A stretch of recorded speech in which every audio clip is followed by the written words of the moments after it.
lahat, mga kapatid. Magandang gabi po, Father. Tayo po ay nasa ika-13 linggo sa karaniwang panahon at narinig natin ngayon mula sa ating mga pagbasa ang parabang pagbibigay ng Diyos ng gantimpala sa mga taong nagbibigay ng tulong malasakit sa kanyang mga hinirang, sa kanyang mga lingkod.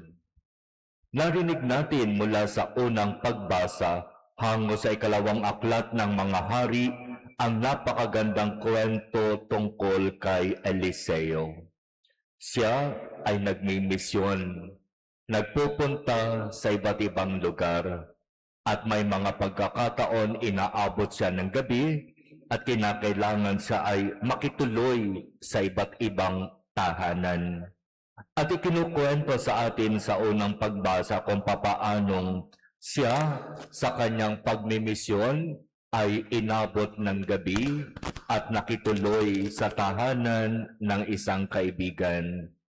At doon halos nagsabi yung mag-asawa, si Eliseo, kapag nakikituloy dito sa atin, ay nakakahiya naman na wala man lamang tayong silid na ipapagamit sa kanya. Siguro maganda ipagpagawa natin siya ng kanyang silid para kung magbabalik siya sa susunod na pagkakataon, meron tayong ipagagamit na silid sa kanya at hindi naman tayo lalabas na nakakahiya. At ganoon nga yung ginawa ng mag-asawa. Ipinagpagawa nila sa Eliseo ng silid. At doon sa silid na yon, inilagay nila ang lahat ng kakailanganin ni Eliseo. At tama naman yung mag-asawa. Hindi nagtagal, nakiusap ulit si Eliseo na makituloy at makitulog sa kanila. At sa pagkakataon na ito, mayroon ng silid para sa mga bisita para kay Eliseo. At natuwa si Eliseo sa napakagandang pagtanggap na ito ng mag-asawa sa kanya. Kaya tinanong niya yung kanyang kasama, ano ba yung pwede nating maitulong sa mag-asawang ito? Kasi napakabuti nila sa atin.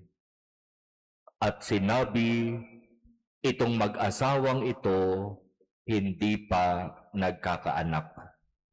Matanda na sila, pero hindi sila binibiyayaan ng anak. At sinabi ni Eliseo sa kanyang kasama, tawagin mo yung mag-asawa. At sinabi ni Eliseo sa kanila, sa susunod na pagbabalik ko sa 1 taon, mayroon na kayong anak. Katotohanan ng sinasabi ng ating Panginoon sa Ebanghelyo. Ang sinumang tumatanggap sa inyo ay tumatanggap sa akin, at ang tumatanggap sa akin ay tumatanggap sa nagsugo sa akin. Ang sinumang magbigay ng kahit isang basong tubig na malamig sa isa sa maliliit na ito dahil sa ito'y alagad ko, tinitiyak ko sa inyong tatanggap siya ng gantimpala. Salamat sa biyaya ng Diyos, itong mag-asawang tumanggap kay Eliseo ay ginantimpalaan ng Diyos. Pinagkalooban ng anak. At sino man ang magbibigay ng tulong at magmamalasakit sa mga lingkod ng Diyos na tinawag upang maging lingkod ay makakasiguro ng biyaya at pagpapala. Amen. Mapalad po tayo dito sa ating dambana kahit nagluluko ang sounds ng choir, nakikinig pa rin kayo sa pari. Mapalad tayo sapagkat dito sa ating dambana lumalabas sa ating pagkakaalam, tayo ang may pinakamaraming seminarista sa buong diocese. Ngayon kasama natin ang 8 sa siyam. Siyam po sila lahat, pero ngayon ang nandirito ay 8. Pwede bang magsitayo kahit humarap kayo sa kanila?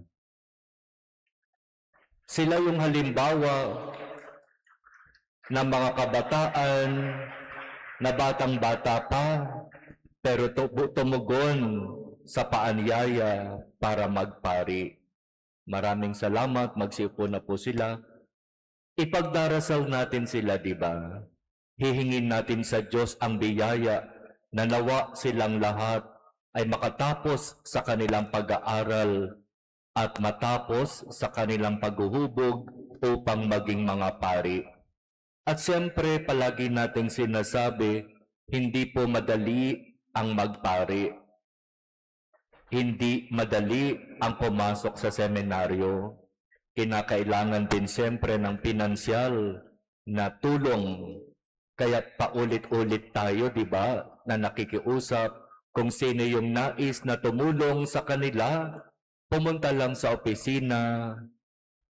Ito po ay tulong para sa mga seminarista at humingi ng resibo ng inyong tulong.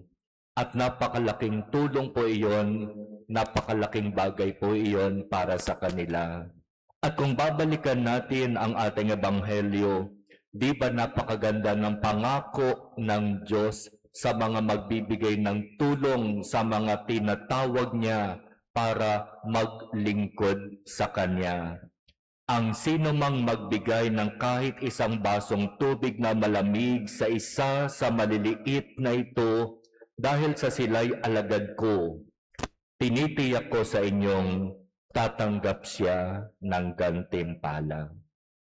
Kaya maging biyaya nawa sa atin itong napakagandang paalaalang ito ng ating mga pagbasa at magbigay tulong at malasakit tayo sa mga pinipili at tinatawag upang maglingkod sa Diyos.